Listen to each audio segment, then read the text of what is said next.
A Aline Oliveira está conosco aqui, ela é consultora empresarial, ela está participando com a gente via Teams para a gente falar um pouco sobre o mundo empresarial. Então eu quero agradecer você mais uma vez, Aline Oliveira, consultora empresarial, pelo tempo que você está dedicando aqui ao ouvinte do Manhã Bandeirantes. Bom dia, muito obrigado, viu, Aline? E aí, Edson, obrigada. Eu que agradeço o espaço aqui mais uma vez, o convite. Vamos trabalhando, né? Não pode parar, não.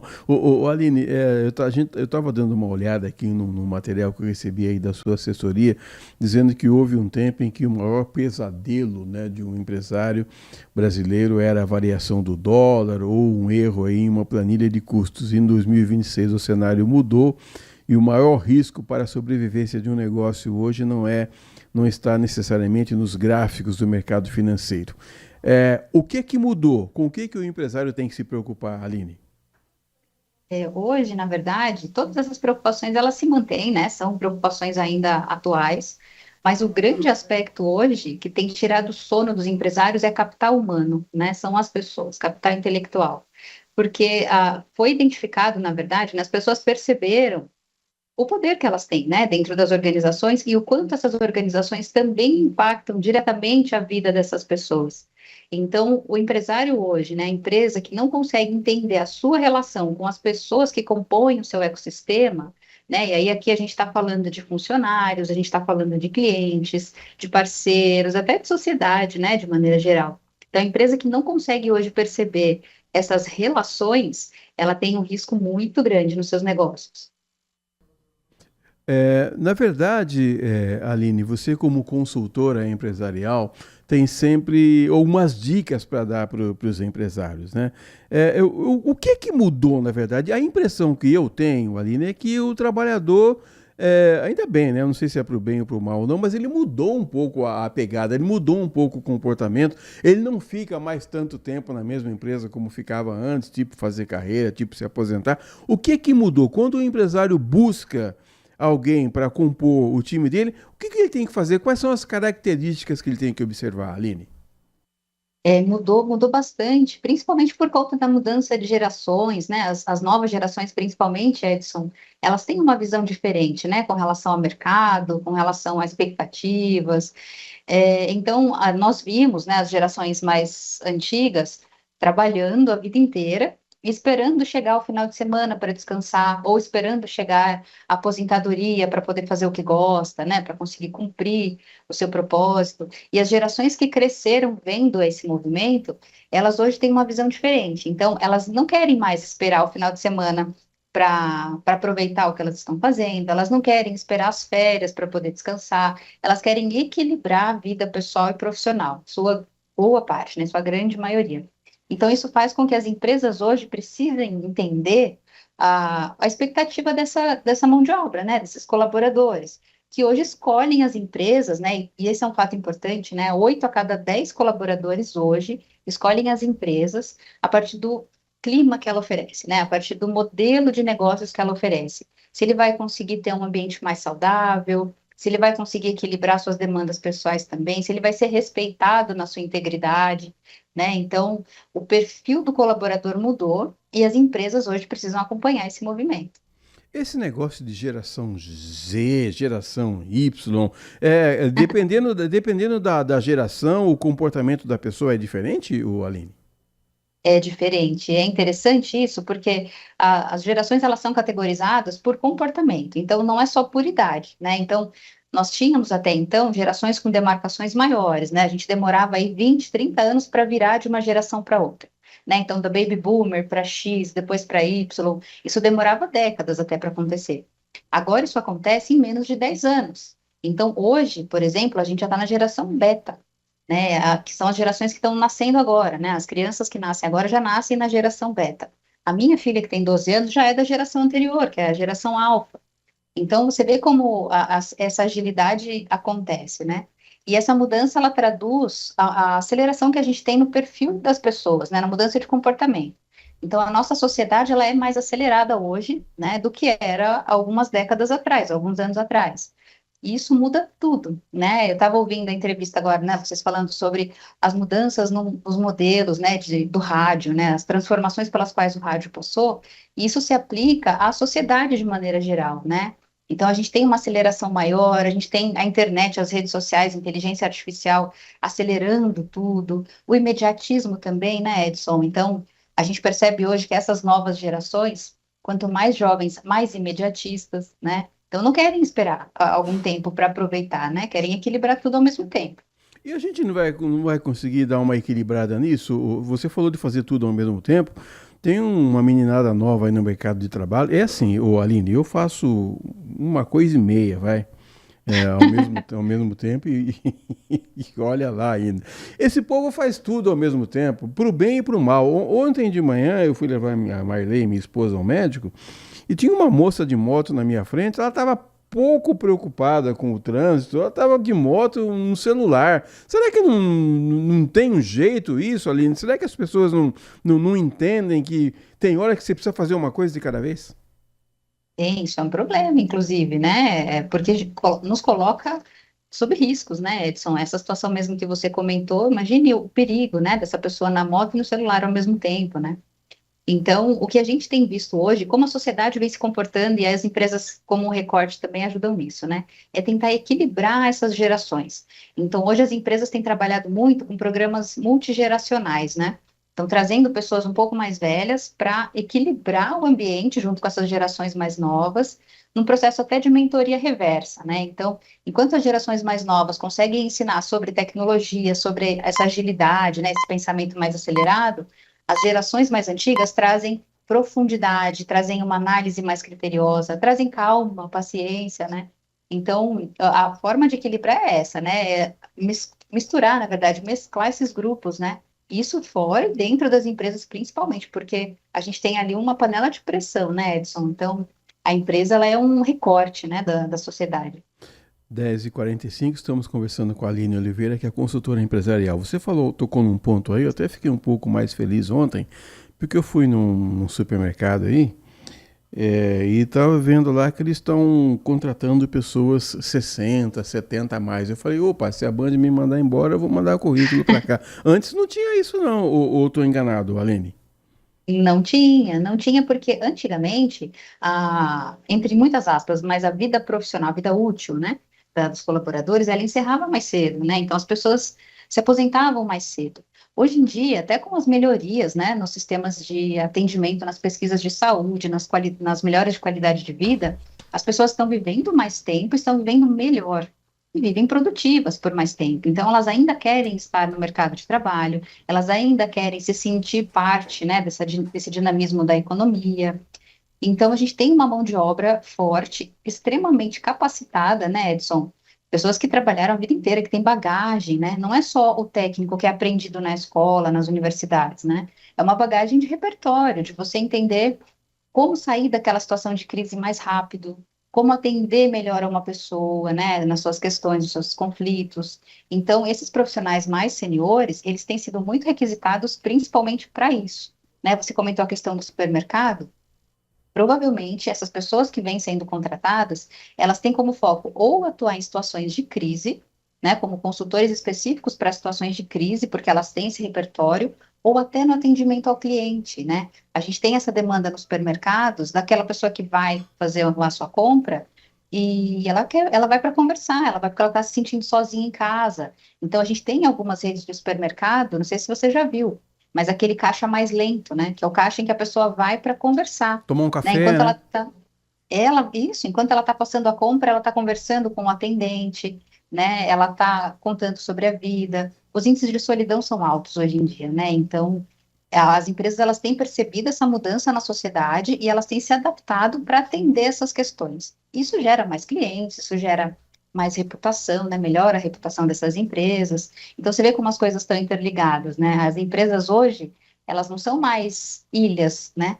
Uma empresa que oferece um produto ou um serviço, ela não oferece só mais aquele produto ou aquele serviço. Ela precisa entender que ela tem impacto, né? Impacto negativo, mas impacto positivo também na sociedade, né? Agora, Aline, a gente que tem filha sabe muito bem como é que isso funciona, né? Por exemplo, quem está nos vendo aqui agora pela internet ou pelo YouTube sabe que você é uma moça bonita, né? Quando eu digo Obrigada. isso, qual que é o limite entre elogio e assédio, Aline? Esse é um limite muito tênue, né? Porque ele depende muito primeiro da intenção, né? Do que é feito. Então, se você me traz uma frase, um elogio, por exemplo, com, como um agrado mesmo, né? Como uma forma de aproximação, de gentileza, isso é uma coisa. Quando esse elogio ele vem envelopado, né? E ele vem caracterizado ou numa relação de poder, ou numa relação de dependência, né, que essa pessoa tem, então ela precisa aceitar esse elogio, porque senão ela vai ser mandada embora da empresa, né, ou porque ela vai ser penalizada de alguma forma. Isso é ofensivo, é caracterizado como assédio. Então, o mesmo elogio, ele tem vertentes diferentes, né, ele precisa ser contextualizado. Hoje, nas empresas, isso é interessante, eu conversava ontem com uma empresa sobre isso, né, falando sobre, não assédio, mas falando sobre assédio moral, na verdade, né, um gestor que foi mais, ele gritou com o colaborador, ele foi mais agressivo com esse colaborador. E o colaborador fez uma denúncia sobre esse gestor.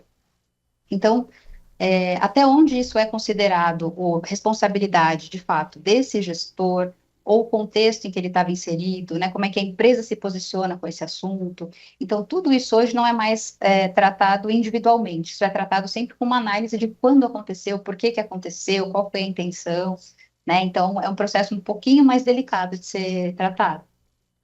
Tá certo. Eu tô recebendo aqui uma participação, vou até colocar para você, deixa eu achar direitinho aqui, eu já coloco essa questão. Enquanto isso, eu vou colocar uma outra questão minha, particular. Eu tenho um amigo aqui que tava. Ele tem muitas tatuagens, sabe, Aline? E ele tava com medo de Uhum. mandar um currículo para a empresa lá e a empresa não contratar por causa das tatuagens. Eu dei uma solução que não, eu não sou consultor empresarial como você. Eu falei, vai de camisa de manga comprida. É uma boa sugestão. É uma boa. Tatuagem é um problema, ô Aline? Depende, né? Depende muito, depende da empresa, depende do ambiente, né? E esse é um ponto que nós falamos muito, né, na consultoria, essa adesão de valores, né? Essa integração entre o que a empresa espera da sua imagem, da sua reputação, do seu estilo de entrega, até para o que o colaborador quer também, né? Então, se ele é uma pessoa que, por exemplo, no caso do seu amigo, que tem uma tatuagem e ele gosta de exibir essa tatuagem, ele vai se sentir melhor em um ambiente que respeite a individualidade dele, né? Respeite a expressão de quem ele é, que está demonstrada ali na tatuagem, no corte do cabelo, no vestuário. Então, tem empresas que possibilitam isso, né? Tem segmentos que possibilitam isso. Agora, se ele tem um perfil mais alternativo, né? E ele quer entrar em uma empresa mais conservadora, mais tradicional, ele vai precisar seguir seu conselho, né? Então, ele vai ter que esconder em alguns momentos, disfarçar, né? Essa tatuagem, porque a empresa hoje, ela trata os seus colaboradores como suas extensões, né? Então, o colaborador hoje representa a empresa indiretamente, né? Até porque hoje a empresa não é só o que acontece dentro ali dos muros da empresa, né? Dentro das quatro paredes. A gente tem redes sociais, né? A pessoa tem uniforme, então quando ela sai, ela está na rua, ela é vista como representante daquela empresa, se ela está uniformizada, né? Então, precisa ver esse alinhamento, né, de expectativas, de valores, o que que se espera desse teu amigo, né, do colaborador. O nosso ouvinte Adriano Vermelho está dizendo o seguinte: eu ainda sinto um certo preconceito hoje quanto aos novos trabalhadores, mas essa não seria a função dos novos gestores líderes de se adaptar e adequar ao novo mercado, adequar o mercado ao jovem, né, como era antes, na época dele, está dizendo. Isso, na opinião da senhora, não será inevitável? Está perguntando aqui o Adriano Vermelho se as pessoas têm que se virar nos 30 para fazer essa adaptação. Ele está dizendo que sente ainda um certo tipo de preconceito, o Aline. É o Adriano, você responde para ele. Responda, Adriano, e você não está errado, você está correto, né? Hoje, o que a gente tem? Um choque, né, um conflito de gerações, muitas vezes, dentro da empresa. Nós estamos no primeiro momento na história em que a gente tem quatro gerações convivendo dentro do ambiente de trabalho. Isso faz com que exista, né? Como a gente estava falando que cada geração tem os seus valores, o seu comportamento. Quando elas se encontram dentro de uma empresa, gera esses conflitos. que a gente tem visto hoje? Jovens lideranças, né? Então, essas gerações agora já assumindo posições de liderança e já assumindo com uma visão diferente. Então, é um processo gradual, né? Que vem acontecendo aí de troca, de aprendizado e até de construção de uma nova liderança, né? O líder hoje, na verdade, a gente fala muito, a gente brinca sobre isso, né? Que o líder não é aquela pessoa que entende de toda a técnica que é feita na equipe ou na empresa. O líder hoje é quem entende de gente, né? É quem entende de pessoas. Porque a função dele, é claro, ele vai gerenciar os processos, mas ele precisa também entender de comunicação, de mediação de conflitos, de identidade, né? Como é que eu faço o melhor com a equipe que eu tenho? Como é que eu capacito a minha equipe para que ela entregue o melhor, né? Então, esse conflito existe sim, mas o que a gente tem visto hoje é uma transição gradual para um novo modelo de liderança. Falando de empresa, eu sei que as pessoas sempre procuram você na Intelligent Consult. O empresário hoje tem que estar preocupado com o quê? Ele tem que estar preocupado com ele, ele tem que estar preocupado com a imagem dele, só com a imagem da empresa, com a imagem dos dois. É porque às vezes eu estou dizendo o seguinte. Outro dia um amigo meu estava dizendo, poxa vida, o cara me deu uma fechada no trânsito e eu fiz um sinal daqueles lá que os motoristas fazem no trânsito que eu não vou fazer aqui. E eu falei para ele, olha, você precisa se preocupar porque o cara vai dizer assim, olha lá, o cara da Band que fez esse gesto aqui. Ele carrega a empresa no coração e também na imagem o tempo todo, não é, Aline? Ele carrega, especialmente sendo figura pública, né? Ele é formador de opinião, ele representa a marca que ele tá, né? Quando a gente tem um porta-voz de empresa, né? Um gestor, um diretor, um executivo, e acontece qualquer situação, o nome da empresa vem junto, né? E aí, muitas vezes, a empresa é obrigada a se posicionar também, né? Porque se ele faz uma situação como essa do trânsito, por exemplo, e isso vai para as redes sociais, vai vinculado ao nome da empresa. A empresa precisa se posicionar, se ela concorda ou não com aquilo que ele fez. Então, um comportamento individual hoje, especialmente numa figura de liderança, né, de gestão, de uma figura pública, ela reflete internamente. Por isso que existe essa preocupação também de alinhamento, né? Então, assim, quais são os valores dessa pessoa se eu posso colocá-la como representante da minha organização?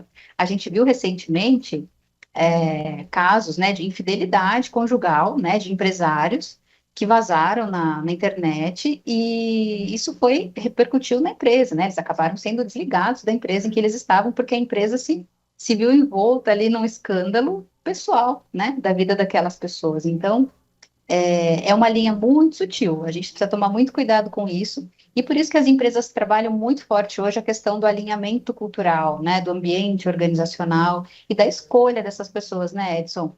Então, hoje em dia a gente não consegue dizer que para ser um bom profissional você não tem que ser uma boa pessoa, por exemplo, né? Os papéis hoje eles já estão bastante misturados, né? Nesse exemplo que eu citei, inclusive, o cara pode falar assim: ah, não vou ouvir mais a rádio, só porque o cara fez um gesto no trânsito e ele estava carregando ali o logo da empresa, né, Aline? Pode, e aí com coisas muito variadas, né? Um posicionamento político, um comentário que ele faz numa rede social, uma foto que ele posta numa situação meio estranha, né? Então, tudo isso interfere. Então, normalmente hoje, quem tem essa imagem mais exposta acaba tendo que se cuidar mais, que se blindar, se proteger, porque essa interferência ela derrapa aí facilmente para o ambiente profissional. Eu trabalho com duas pessoas aqui que são muito educadas, viu, Aline? Que é o Edson Freitas e o Alan Zanelato. Eu tenho a impressão até que a Band está dando um curso para eles, assim, de como se portar em público, de boas maneiras, de como tratar as pessoas. Os empresários buscam você para isso, para dar curso, para melhorar a imagem e o comportamento do funcionário, Aline? Buscam e nós trabalhamos fortemente com isso, viu, Edson? A capacitação das lideranças, né, a mentoria para as lideranças, porque hoje, além dessa questão da expectativa da sociedade, né, do colaborador que quer um bom líder, que quer um bom ambiente, a gente tem normativas, tem leis que falam que esse profissional precisa ser um bom gestor. Então, ele precisa saber se comunicar, ele precisa saber identificar quando a equipe dele não está bem, está passando por algum problema, ele precisa saber separar se esse é um problema pessoal daquele colaborador ou se é um problema que está desencadeado pelo processo da empresa, né? Então, a gente tem a nova NR1, por exemplo, que é uma normativa que entra em vigor agora em maio. Dia 26 de maio começam as fiscalizações nas empresas. E o grande ponto, né, a grande fiscalização dessa norma é o gestor. É avaliar se o trabalho desse gestor está sendo bem feito com relação à gestão das equipes. Então, a dúvida do Adriano volta aqui também, né? Todos esses conflitos que aconteciam nas equipes, agora eles são auditados, né? As empresas precisam se responsabilizar, precisam responder por que que eu estou adoecendo a minha equipe. Então, a gente trabalha hoje tanto com a identificação desses riscos, quanto com o treinamento desse gestor. Muitas vezes ele não sabe o que fazer, né, Edson? Verdade. Então, ele não aprendeu, né? Ele era um bom técnico que, por ser bom técnico, foi promovido a gestor, mas ele não tem essas habilidades. Então, existem sim programas de mentoria, de treinamento, de desenvolvimento que fazem com que ele seja hoje um gestor completo, né? O Heitor Fredo, que é titular do programa aqui, ele mandou dois recadinhos aqui. O primeiro, ele falou assim, ó, cuida bem da minha lojinha aí. Aí ele falou assim, ele disse assim, ó, chega um momento da vida que a gente não quer mais ter dor de cabeça, né? Aquela correria, preocupação, imprevistos. Ele está dizendo assim que o que a gente quer é sossego, aproveitar a vida com conforto, tranquilidade, boas experiências, viajar. É que hora que a gente faz isso, Aline? Quando a gente aposenta? Porque isso que o Heitor está falando aqui, até agora eu não consegui essa tranquilidade toda que ele está dizendo aqui. Pois é, nosso sonho, viu, Heitor, chegar nesse processo, né? E esse é o grande ponto dessas novas gerações, Edson. Eles não querem esperar aposentar para fazer tudo isso. Então, essa turma mais jovem, né? E aí, mais jovem eu digo aqui de uns 30 e poucos anos, né? Para dos 20 a 30 e poucos anos, hoje eles querem conciliar tudo isso, né? Então, eles querem sim trabalhos mais flexíveis, eles querem trabalhar em um lugar, enquanto eles sentem que eles estão aprendendo, que eles estão se desenvolvendo, depois eles partem para outra. Muitos estão empreendendo, né? Estão passando a trabalhar por conta. E isso tem causado até nas empresas uma falha e um buraco de mão de obra, né? As empresas hoje têm muita dificuldade de contratar, porque as pessoas ou não têm a capacitação adequada, ou não querem entrar nesse modelo, né? Que as nossas gerações faziam, né? Que era um modelo mais intenso, mais regrado, né? Mais longo, né? Mais de longo prazo.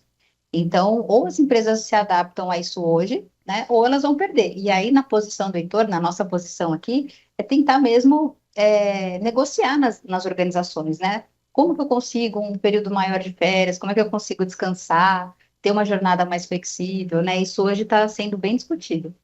Eu estava vendo, naquele assunto que a gente estava falando anteriormente, de marcas, de representatividade, eu estou com um dado aqui, olha só, de acordo com o Edelman Trust Barometer 2026, 79% dos brasileiros afirmam que compram ou boicotam marcas baseando-se em seus valores e suas crenças.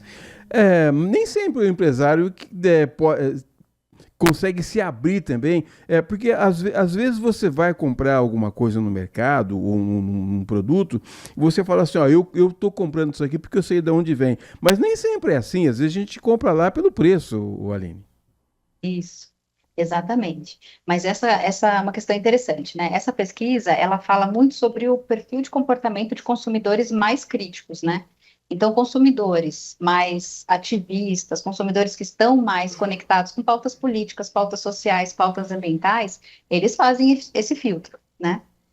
Então, quando a gente tira o fator preço da, da jogada, né, quando a gente tira o fator preço da análise, esse é um aspecto preponderante. Se eu tenho dois produtos do mesmo preço, um tem um posicionamento favorável ao que eu acredito e o outro não tem, eu vou tendenciar para esse que está mais alinhado com o que eu acredito, né?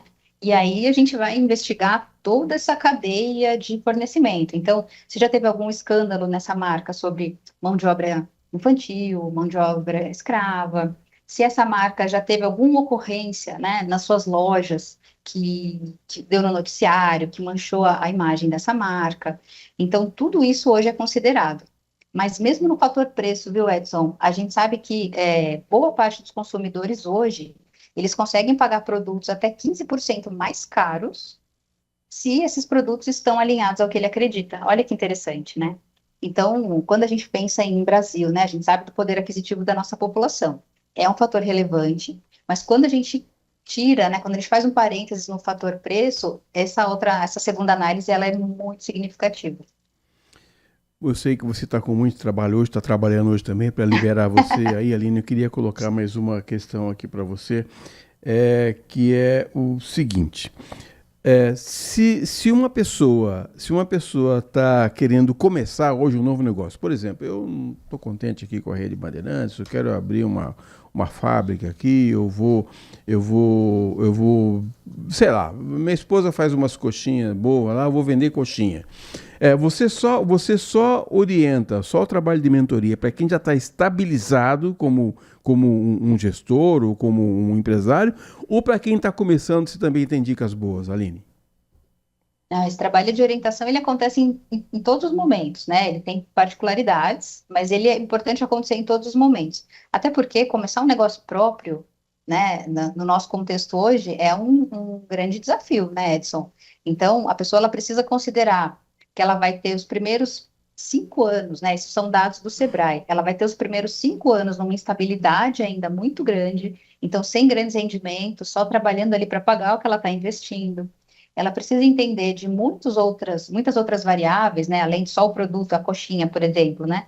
Ela saber fazer uma excelente coxinha é maravilhoso, mas ela vai precisar entender também para quem ela vai vender, como ela vai vender, de onde ela compra esses insumos, como ela armazena, né? Margem de ganho que ela vai ter. Então, esse processo hoje, ele demora um tempo e ele demanda muitas habilidades que muitas vezes esse profissional ainda não tem. Então, existem hoje caminhos, né, de profissionalização, de empreendedorismo, que orientam nesse sentido. A mentoria profissional para o empreendedorismo existe nesse aspecto, né? E para quem já está na empresa e quer fazer uma transição de carreira, né? Então, o que você estava comentando, né? Eu estou trabalhando aqui na rádio hoje nessa função, mas eu quero ir para uma outra função. Então, como é que eu migro de área? Como é que eu migro até de mercado, né? Vou trabalhar com outra coisa. Então, cada particularidade, né? Cada movimento profissional que a gente tem modelos específicos de mentoria e desenvolvimento, mas todos passam por essa primeira análise, né? Que é entender quem eu sou, né? Quem a minha empresa é, o que a gente quer desenvolver e onde eu quero chegar. Um mapeamento de riscos que construa um caminho sólido. Enquanto você toma água aí, tem mais uma pergunta que é a última, prometo que é a Vamos. última pergunta. É a pergunta do Gilberto Silvair do Ratioto. O Gilberto está perguntando o seguinte para você. Ele fala assim: bom dia. A opinião dele: as empresas não querem mais funcionários com uma certa idade, porém os mais novos também não querem nada. Como mudar esse cenário? Você responde para o Gilberto, Aline.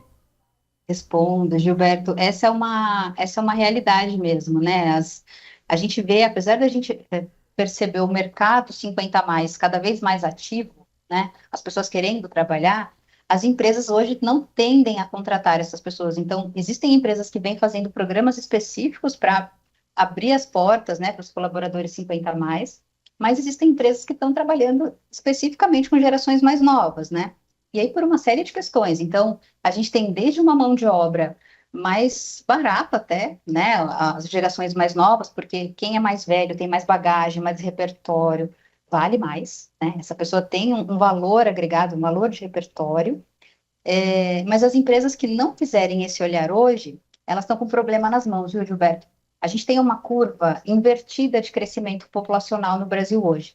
Então, hoje, a nossa base mais velha é maior do que a nossa base mais jovem de colaboradores. Então, em 2040, a gente já vai ter uma população mais velha muito maior que a população mais nova. Então, se as empresas não começarem hoje a se preocupar com a inclusão desses profissionais, daqui a 20 anos, 15, 20 anos, elas já não vão ter mais mão de obra. Então, isso tem muito a ver com a perenidade dessas empresas, né? Essa empresa pensar como é que eu quero ter um quadro estruturado lá na frente. Essa população, né, mais velha, eles têm modelos de trabalho diferentes, né? Eles têm demandas diferentes, questões de modelo de profissional, né? Então, até mobiliário é diferente, né, Edson? Então, forma de trabalhar, tudo isso muda. As empresas têm que se adaptar agora para que lá na frente elas não tenham um problema de escassez ainda maior de mão de obra, né? Mas é uma questão de análise de futuro, né? A gente tem um problema ainda no Brasil de sermos muito imediatistas, né? Então, as empresas hoje elas estão pensando no máximo aí no planejamento de 3 a 5 anos, enquanto elas precisam olhar uma régua maior aí de tempo, né? Para garantir a sua sustentabilidade empresarial, sua perenidade empresarial. Tá certo. Aline Oliveira, quem quiser encontrar você, quiser uma mentoria, quiser bater um papo, quiser umas dicas, faz como, Aline? Ah, eu estou disponível pelos sites, né, pelas redes sociais da Inteligente Consult, inteligente com dois L's e E no final. Então, nós estamos no Instagram, no YouTube, nós estamos em todas as redes também, viu, Edson? E lá nas redes da Inteligente, tanto a Fernanda quanto eu podemos atender a demanda da sua organização. A gente está predominantemente aqui na região metropolitana de Campinas, mas hoje eu tenho projetos já no Brasil inteiro, então o remoto facilita bastante nesse processo, né? E aí a gente está à disposição. Verdade. Um grande abraço para você, para Fernanda também. Muito obrigado e uma feliz Páscoa, viu, Aline? Ô Edson, muito obrigada, viu, pelo espaço aqui mais uma vez. Uma linda Páscoa para vocês, bom feriado.